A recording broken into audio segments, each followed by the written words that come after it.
You've probably seen the news. Just a few weeks ago, Facebook announced that they're changing their company name to Meta because they're planning on building something called the Metaverse. I don't think enough people are talking about this. The Metaverse is going to change my life. It's going to change your life. So we need to understand what it is, why people are excited about it, but then also how it has the potential to end society as we know it. The concept of the Metaverse is this. Throughout history, we have constantly been moving towards more and more engaging mediums. We've gone from text to photo to video.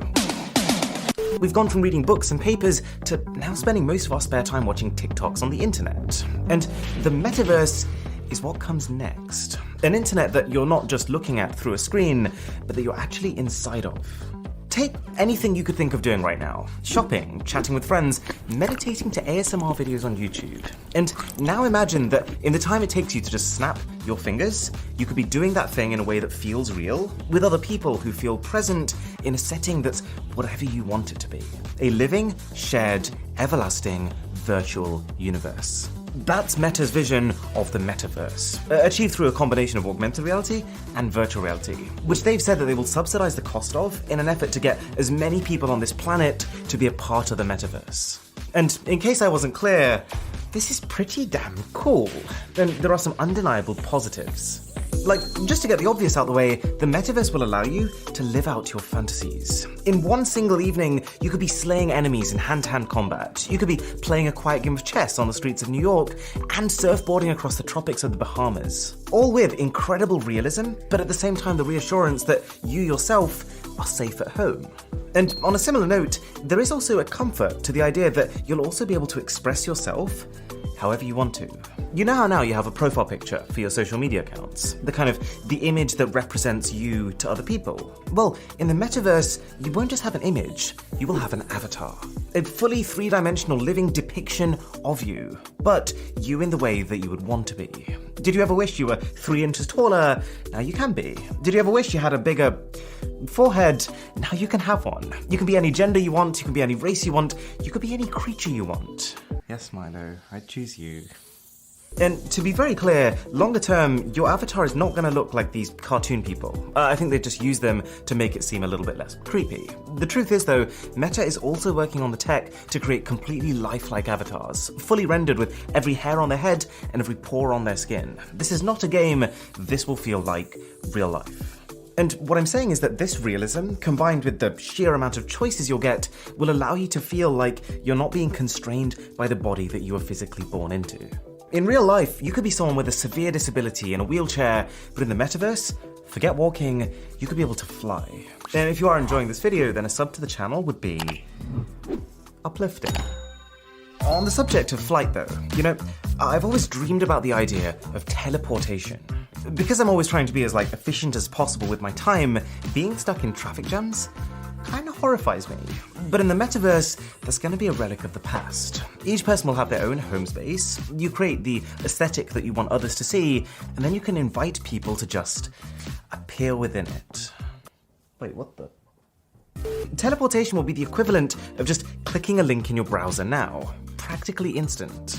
And if you compare that to the concept of real teleportation, of literally deconstructing every atom in a person's body at one point in time and then recreating them somewhere else, I think one of those two options is more likely to be the future of transport. And it's not the real one.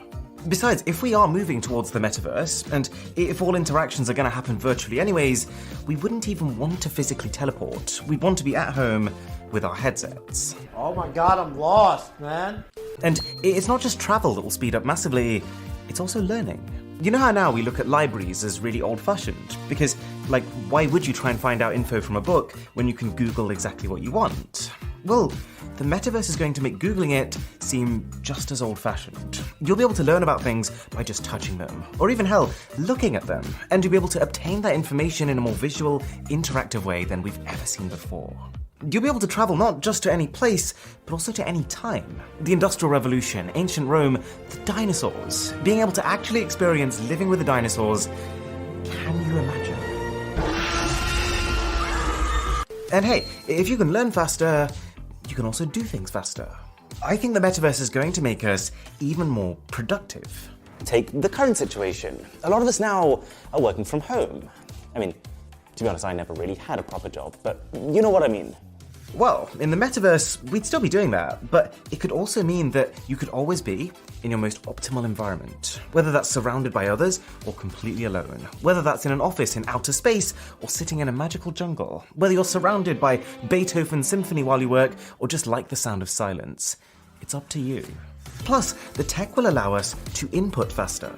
A lot of us have grown up writing everything with pens. Nowadays, people are shifting to tapping things on keyboards. In the metaverse, we'll be using voices, gestures, and even making things happen by just thinking about them.